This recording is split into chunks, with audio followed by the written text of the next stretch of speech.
to dělá svoje 3,5 koně, on je jak papírový.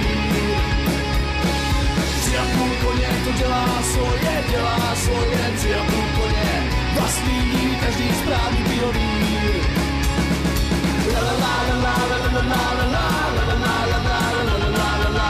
Proč jsem si s ním nehrála?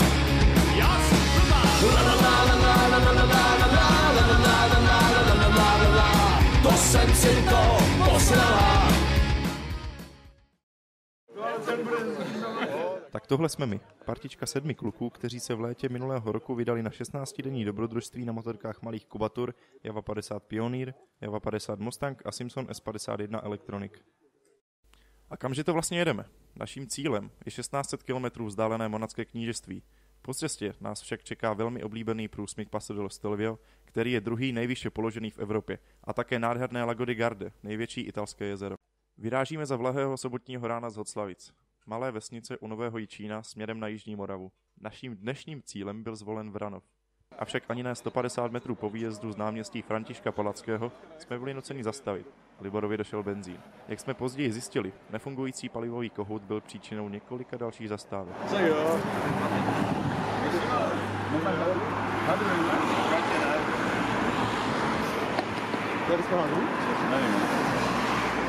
Pokračujeme dále, avšak Ondrovi to pořád nejede. Zastavujeme v Poličné a řešíme, čím by to asi mohlo být. To se nejde. Když to nejde, klavání to tím? Nese mu to fakt někde vzduchu, vole? Asi, že jo, no. Nehledejte, složíte za vody. Pod válcem, pod hlavou. Jo, Nehej, nezačnem to? Třeba toho díle? Prý to bylo ale moc benzínu, si mi říkal. Když už se zdá, že se to vyřešilo, stojíme po asi 4 kilometrech znova, ale tentokrát asi na hodinu. Řešíme, co s motorkou dále. Ondra se rozhodl, že se vrátí zpátky do Hoclavic. Motorku zkusí přes noc dát znova dokupy a následující den nás dojede někde kolem Českých Budějovic. Tentokrát bez Ondry, tedy pokračujeme dále. Stále nám to ale nějak nejede, a tak zastavujeme před Kyjovem. To už je porucha prostě. 5 minut. Já ti dám, rozebrání válca není porucha. Já ti dám čas. Takže kolik jsme ujeli? 10 kilometrů. A zhazujeme válec od poslední poruchy. Dáme 10 minut na spravení. Půlka kroužku. Dáme 10 minut na spravení. Ještě je to vajzda, nemám kroužek. Co? No, ono to tam trošku. je? Někde úplně vajzlu. Takže tady praskl písní kroužek. Čo jak, vole? Máš náhradní? Půlka, vole, vajzlu. Jedně to ty. Přijdeš nebo? Tak to je pěkné, no. Výborné, najdi mi zbytek, vole, písní kroužku. To se tam nafotilo. Počkej, musíme najít čekat. No to doufám, vole, že... Takže v naší soutěži. Máš náhradní kroužky? Jeden.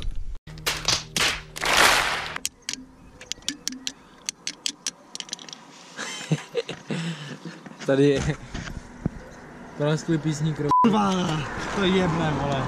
Já se to nechci dělat, to je jebné. Nepospíchej. Jak jsme to do zámečku. Zbytek kde je, hoši, jako? Po úspěšném zjištění Filipova chybějícího kroužku opět zastavujeme. Tentokrát to Ondrovi vůbec netáhne. Poslední poruchy. A měníme svíčku. Kdyby to zatahoval, vole. To půjde takhle dál, tak... Papra, pojď sem, ty jsi to zatahoval, pojď si to otemknout, vole. Zvlášť tahové. Kurva, ti... Tak vole, hentin to fakt nede. Já potřebuji něco... Co to je? Je to za celé propípáne, vole. Vole, serval závět, vole, bez tak. To pálí už aj tak, vole. Není zima? Ne.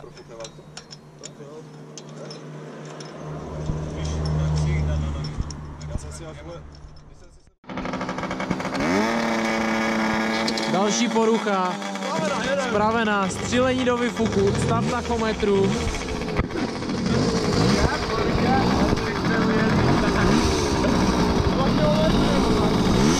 Snad spraveno. Jedeme dál. Tak, máme tady další poruchu. Nejhoršímu spadl pionýr ze stojanu. Z jeho profi stojanu. Stav kilometru se nezměnil. Je dobrý. Olgaři tady stále ladí. A ladí, a ladí. A jim jdu pomoct. Náhodně jsme zastavili na parkovišti před nějakou budovou. Snažili jsme se v zápalu oprav roztlačit motorku bez helmy, ale ukázalo se, že to není tak moc dobrý nápad, protože onou budovou byla policie České republiky. Pojedeme.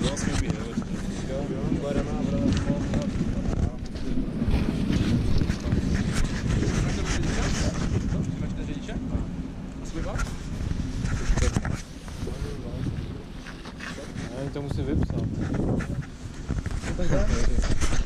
Čtelujte.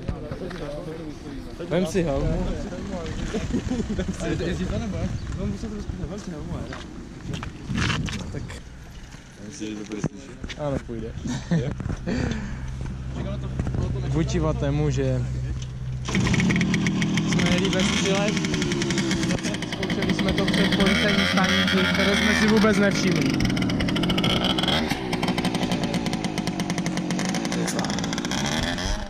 Ondra a Šimon vyfasovali pokutu, každý po 100. Potom, co to oba dva kluci úspěšně zaplatili, tak jsme mohli vyjet dále.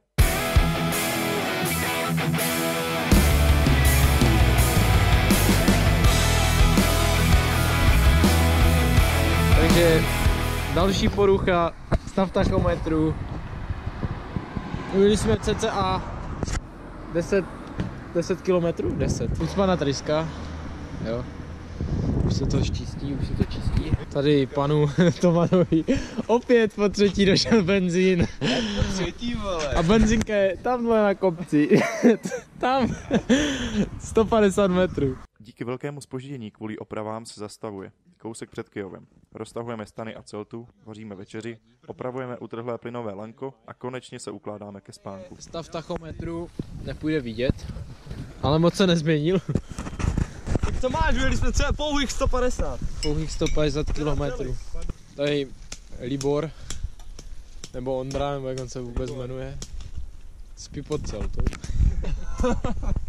V noci, že přijde. Tak se aspoň Libor najít. Po vydatné snídani se vydáváme směrem k Duranské přehradě.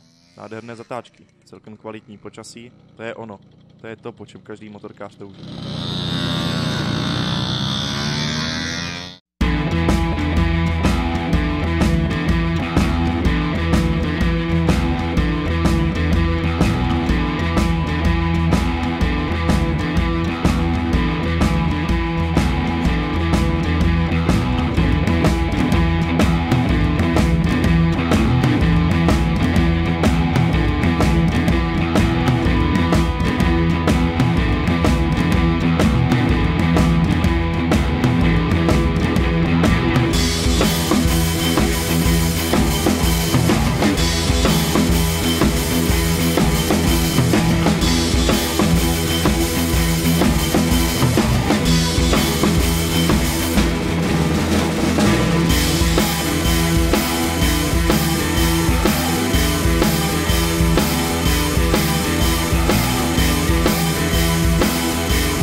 Dorážíme do Českých Velenic. Místo, kde máme počkat na Ondru. Tak snad přijede. Modrý kouř, pohaslé světlo, ano, to je on. Ale nejede na Simpsonu, ale razí si cestu na Fichtlu. Motorka, která nebyla na tak dlouhou cestu připravena, urazila prvních 150 km od Českých Budějovic.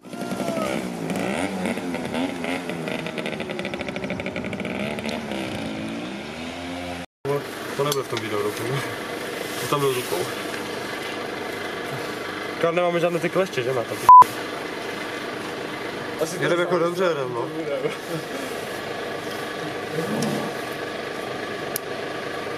Stejně se dneska rychleji nedalo, byla zima, jak si měl. Na co, vole? Na tu víkend.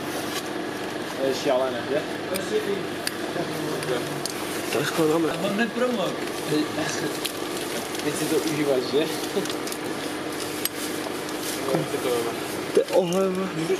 Během oprav Filipova stroje se spustil celkem dost vydatný déšť, tak nasazujeme nepromoky a vyrážíme.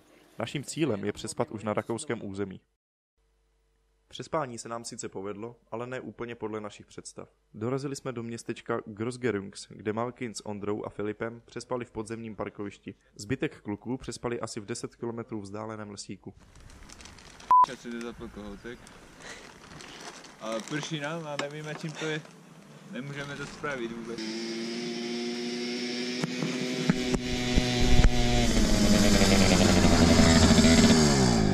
Porucha je opravena. Snad. No víš, jaká je porucha?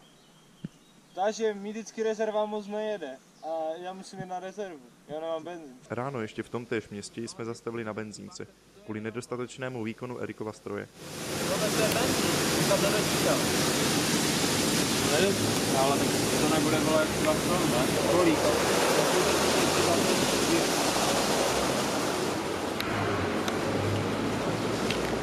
Ježi, přímo nad kanálem. Tu pačli, vole. Ty vole. Prý, kde ty strůmek, tak to tam svítí dole, vole. To zvedni, vole, to. To je konečná, ne? A bude pršet. Času s***ne. A proč je hrášek?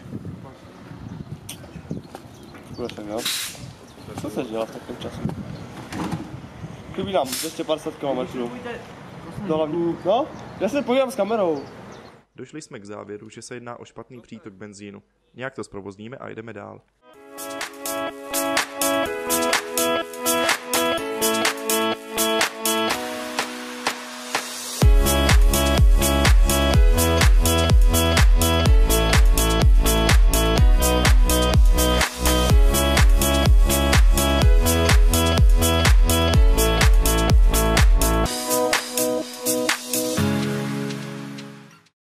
Co jsme odkládali, náhle přišlo. Museli jsme o 20 km dál znova zastavit a vyčistit palivové sítko.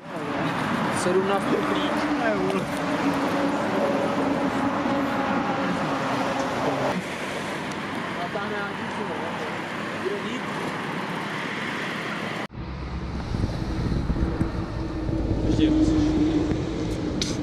Fuj.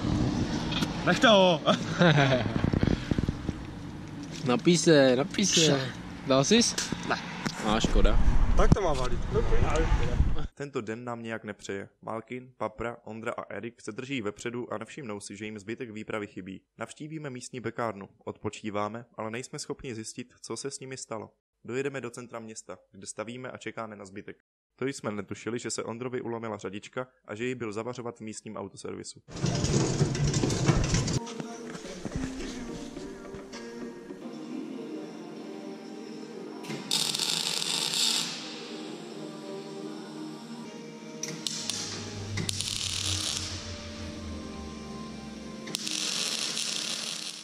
Erik dostal defekt. Zastavil mu na pomoc jeden místní a nabídl se, že nás nechá u sebe přespat. S nadšením to uvítáme a následujeme ho k němu domů. Vaříme večeři a nabíjíme veškeré kamery a vybavení. Já myslím, že ne. Malkin zakopil nádobí. Mojeho. Ze svého nádobí. Připálil nežické polévky, kterou včera vyjela na parkovišti. A teď si udělal novou pěkně. To zase vyleje.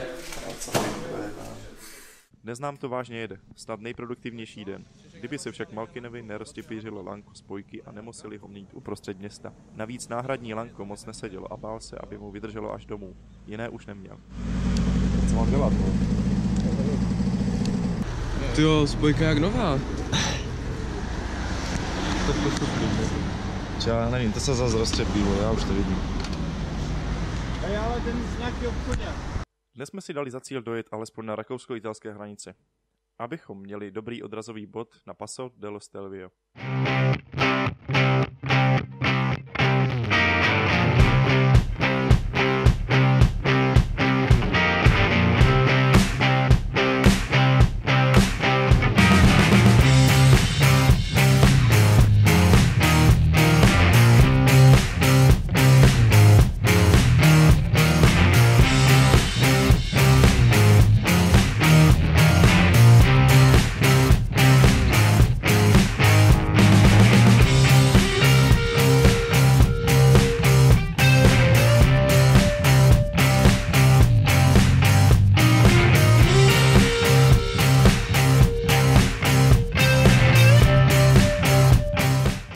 Spali jsme v nadmořské výšce téměř 1500 metrů nad mořem, což pro nás znamenalo absolutní kosu při teplotě něco málo přes 5 stupňů. Jelikož jsme v tento den chtěli překonat průsmyk Stelvio, tak jsme sebou museli hodit. Dělá to téměř 200 km, kdy v cestě stojí stoupání do 2600 metrů nad mořem. Takže celkem parádní zátěž na 50 let staré stroje.